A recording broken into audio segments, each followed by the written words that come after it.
what our grandparents leave behind, what our great-grandparents leave behind. And the section that is the Komagata Maru really explores our ideas of compassion, empathy, humanity. What I did with the history of the Komagata Maru is actually I anthropomorphized the ship itself. And so the ship in itself embodies a number of different perspectives. It embodies a history. It embodies where it was born, what kind of travels it undertook over about a 36-year period. And the interesting thing about the SS Komagata Maru is that it was also a ship that was owned by a German-American company called the Hamburg America Line. It was built in Scotland.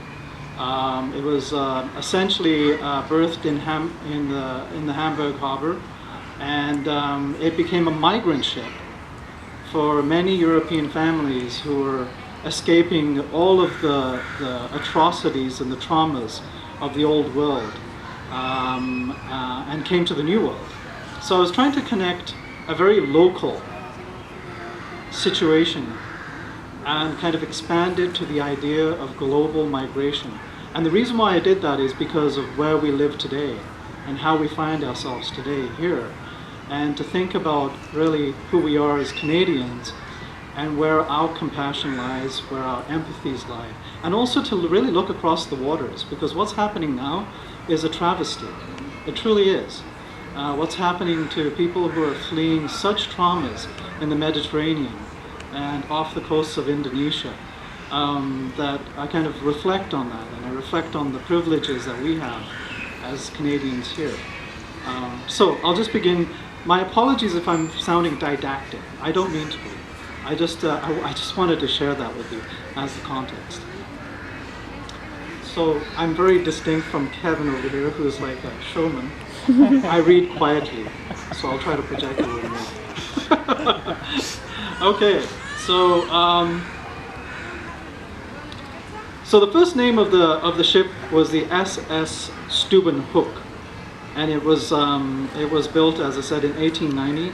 And I was like challenged with the idea of how would I kind of begin this poem, and how would I kind of begin the migration of this ship.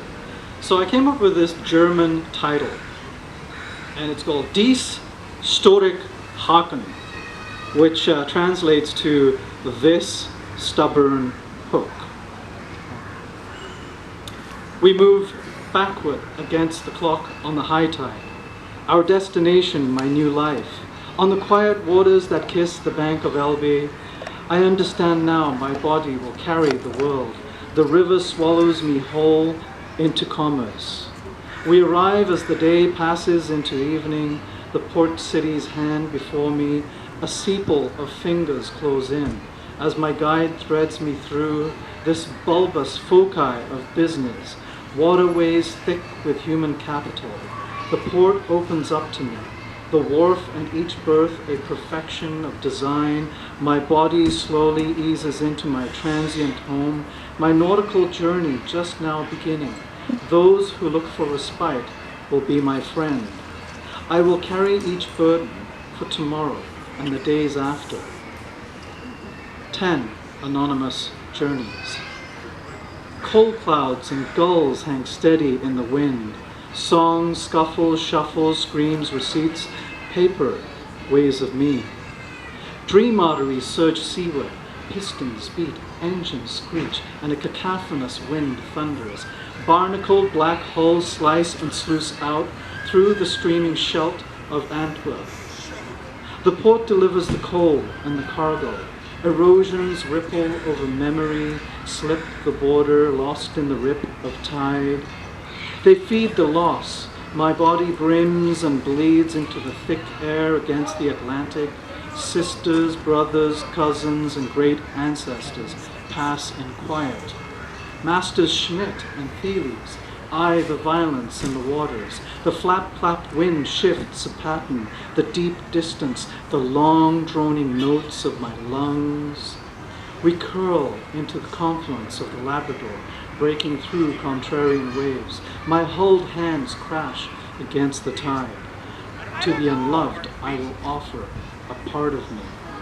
In hope my wards will be made complete for another life, while my indentured life escapes me. Admire me then. Do so when this beauty subsides, when my name ages. Do so when I transmute, shift my name, and become the SS Kamagata Maru. Thank you.